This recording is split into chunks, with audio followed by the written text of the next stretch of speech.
After getting my degree in environmental sciences in the early 2000s, I worked as a ranger for Montana State Parks for 3 years.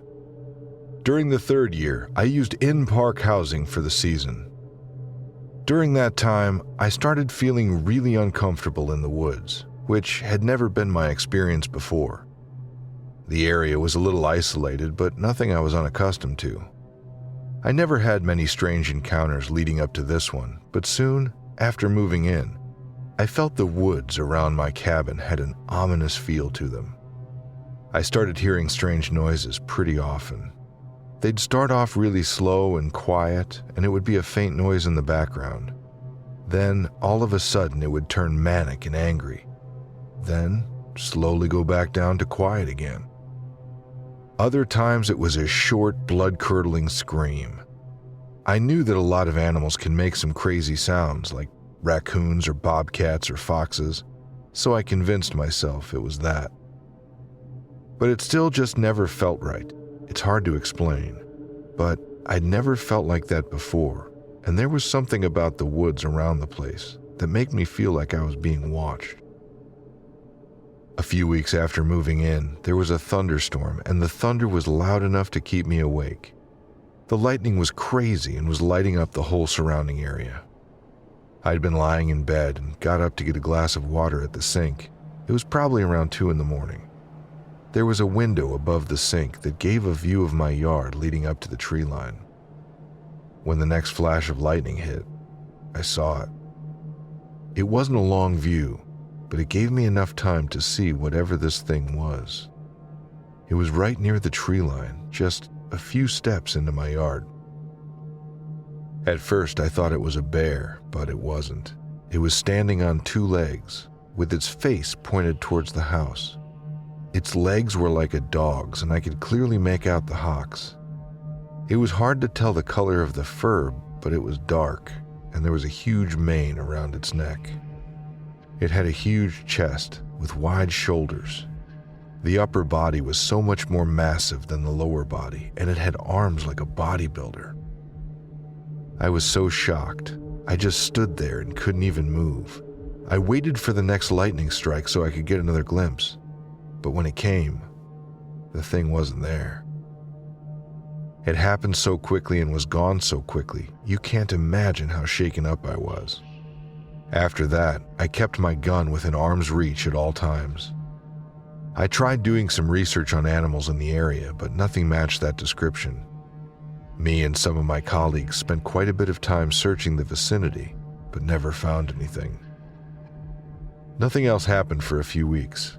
One night I was watching TV, and my satellite kept acting up. I didn't go outside much at night if I could help it, but this would be quick. I just had to move the antenna a bit. It sounds stupid now, but nothing had happened for a few weeks, so I decided to just go out and do it. I grabbed my gun and my flashlight and went out. I made my way over to the satellite and began to adjust it. I noticed the silence around me was a little unusual. Usually at that time of year in the summer, the woods were pretty active with all kinds of creatures.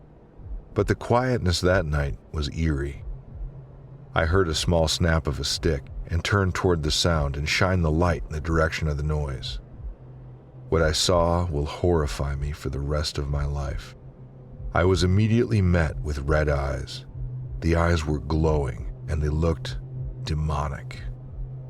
The head of that thing looked like some horror show version of a hyena or something. It had a long snout and pointed ears. The fur was grayish-brown and shaggy. Its upper body was way more massive than any human could be. When you put it all together, it looked like something out of a horror movie. It was at the edge of the woods, just inside the trees. It was just kind of crouching there. Even while hunched over, it looked 6 feet tall. Fully standing, this thing would have been closer to 8. I pulled out my pistol and weighed my options.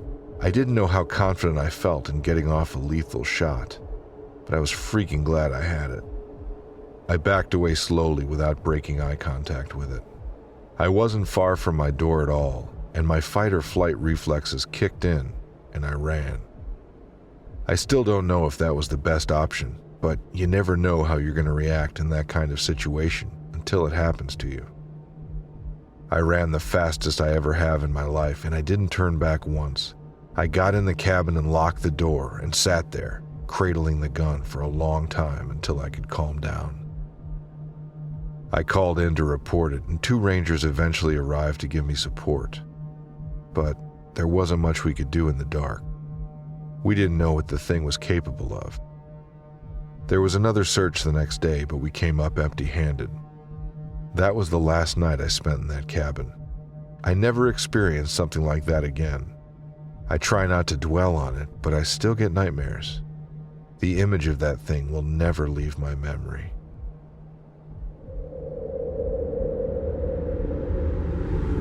I live in a pretty rural town down in Kansas, and a few months ago, I saw the strangest thing I've ever laid my eyes on. There was this one morning I had to go to the DMV to get a new license. Mine had expired. I got up early, way earlier than normal, and overall it seemed like a typical morning. It was then, on my drive to the DMV, when I saw it. Halfway there, I'm driving through my rural town into the more metro area of where I live, and I noticed there's some huge thing in the sky, right above my car.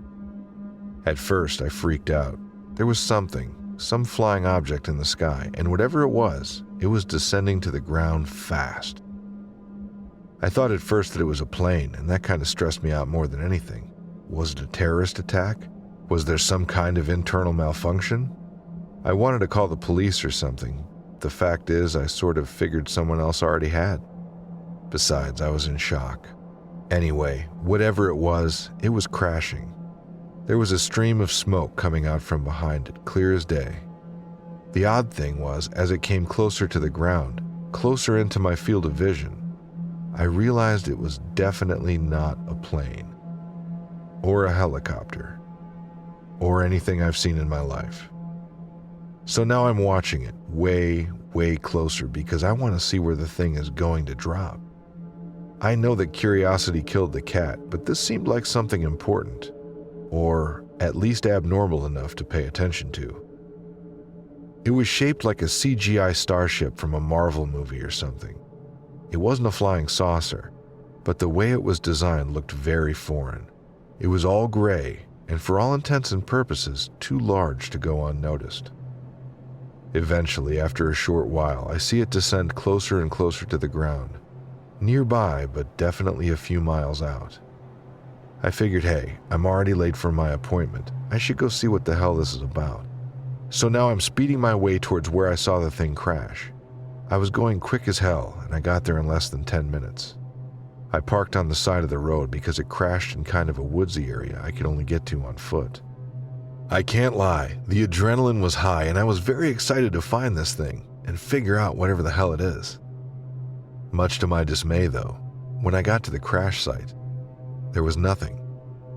It was just a massive, empty crater in the middle of the woods. I thought I was going crazy.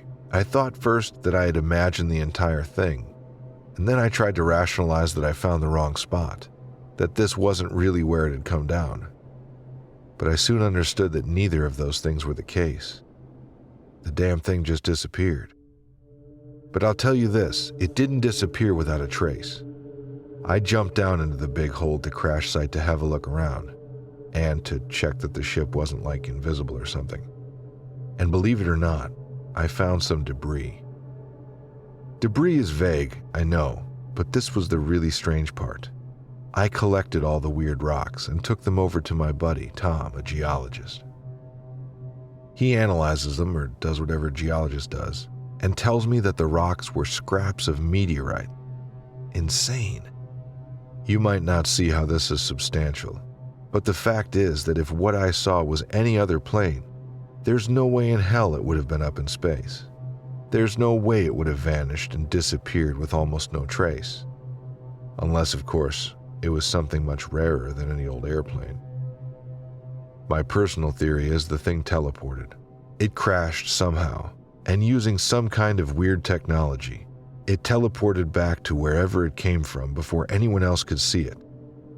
I've been scratching my head, kind of going crazy about it. Since then, I haven't seen anything strange.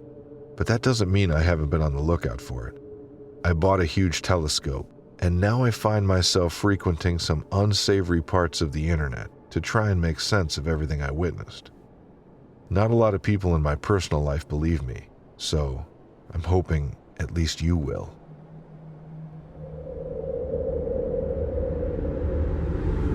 Let me start off by saying that I'm someone who loves to camp. I've been all around, and throughout my entire life, I've never had an interaction with an animal that frightened me, not even in the least. That's how I know that the thing I'm going to tell you about is no animal. My sister and I decided that for a summer trip around 5 years ago, we'd go backpack camping all across the Great Plains of the U.S. We hit them all: Iowa, Kansas, Nebraska, and the like. Finally, we're in Colorado. I wanted to stay in Colorado for a while because it's always been my favorite. It's gorgeous there. We found an amazing campground to station ourselves in for the next few days and set up shop. We got to explore, and it was a fantastic time. We were having a blast, hiking all around this really scenic mountain area. Then, when the sun started to set, we began making our way back to the campsite. On the way there, though, we got a bit distracted. As we were hiking, we stopped to drink some water and eat a protein bar. All of a sudden, basically out of nowhere, the whole place reeked. It smelled like garbage at first, but as time went on, it smelled worse than that. It was like rotting flesh all around us. I made sure my sister noticed too, that I wasn't going crazy, but obviously neither of us knew what it could be. We thought maybe a skunk, but we knew those weren't really native to the area. Our next guess was a dead animal or something, and while we didn't care so much about that, we were a bit worried that something bigger was going to come by and eat it, or worse, something bigger did eat it, and now we were in their way. We finished eating, agreed to go in the opposite direction back to the site, and then stopped completely in our tracks. Ahead of us, several yards, there was this figure. I don't really know how else to describe it other than a figure. As I said, it was dark, and I didn't really get to see any of the details of what this thing looked like, other than its general shadow. And this was a big, big shadow. A big shadow, mind you, that had antlers. So now I'm thinking, what, a big-ass elk? A moose? My sister and I stopped and were just staring at it. Then she has the bright idea of actually approaching it. I stopped her and instead suggested we yell at it or something. So we both call out a pretty basic hello to the thing, and it's quiet for a few moments. Then things got really scary. The voice of a little girl, clear as day, shoots back. "Hi, can you help me?" We flip out because the thing we're looking at is not only definitely not a little girl, but arguably it's inhuman. Maybe if we heard that voice call out before, when we couldn't see anything, it might have tricked us. But we're staring at this giant beast and hearing this little girl's voice come out of it. It was disgusting. Not to mention, now that I'm really looking back on the whole thing, it didn't even sound that much like a real little girl. It sounded like someone trying their best to mimic the voice of a little girl. Like it was a recording maybe, or some kind of really convincing impression. But to this day, I know for sure that the voice wasn't authentic. Then, like it almost noticed we weren't buying it, the thing's eyes start to glow. This is the bit of the story where people will usually roll their eyes and tell me that I'm just trying to be funny. But I kid you not, the eyes of this thing start to dimly glow yellow. And the next thing we knew, it was gone. Like, it disappeared. We were both obviously quite shaken up by this whole thing. Whatever this creature was, not only was it trying to lure us towards it, but it was massive, had horns, and reeked. This felt supernatural. We made our way back to the campsite and said screw it, it's already past dark, and if we stay here, we're probably safer than if we take the several-mile hike through the wilderness to get back to the car. I can't lie, I don't think either of us slept a wink that night. It was crazy. I mean, what the hell was that thing? But then, of course, that wasn't even the last of it. The next morning, we get up, we start packing up all of our gear, and lo and behold, just as we're about to get out of there, the smell is back. The nostril-burning stench of rot was just all around us, just like the night before. I'm a little freaked out, but I also don't know if the smell was necessarily related to the thing we saw. After we finished gathering our things, cautiously of course, and I'm looking around like a crazy person for any signs of something off. I didn't want anything freaky to happen again, so I was really on high alert. We were fine. Everything turned out okay in the end. We were able to get back to the car safely, and there was no sign of the creature again, aside from the nasty smell. There was one little thing that creeped me out though. At the campsite, there was a deer that stood there, just staring at us as we finished packing. For a moment, I thought maybe the smell was coming from the deer, but obviously, I can't be sure.